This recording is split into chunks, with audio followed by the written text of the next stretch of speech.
Урматтуу кыргыз элим, бүгүн 12 февраль 2021 жыл биздин урматтуу жаңы бийликке орногон УКМКны жетектеген биз менен жакшылыкта бир нече жолу бүгүнкү күнгө чейин сапарлаш болгон, биздин ар бир жумуштарыбызга кайдыгер карабастан, ар бир кайрылуубузду кайдыгер карап таштап койбостон колунан келишинче жардамын берип келген ушунчалык бир жөпчөнөкөй агабыз Камчыбек Кыдыршаевич бүгүн Германияда операция болду. Кудайым буйруса ушул Камчыбек Кыдыршаевичтин ден соолугуна шифа берип, жакшы болуп, ушул Германиядан чыңдалып, мамлекетке, эли журтубузга бир өзгөчө дагы да салымын кошо тургандай болуп кайтканды Аллах таалам насип эткен болсун.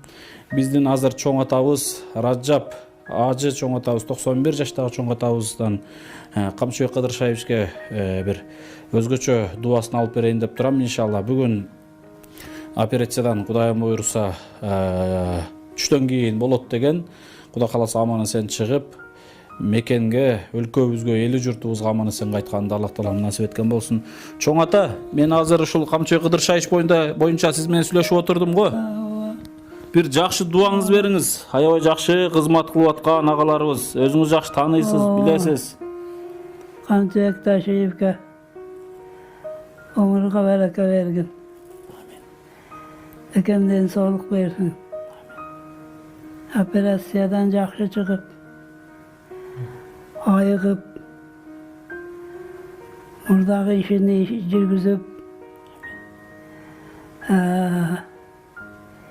бейбечара тууру жашагандарга жардамы тийип, жашап кетсин. Экемден соолук бергин Камчыбекке. Мунан кийин эми оорусу көрбөсүн Камчыбек. Uzun ömür yaşasın. Omun Allahu Ekber. Atkanыңыз келсин, оорубасын. Кудайым жалпыбызга ден соолук берсин иншалла.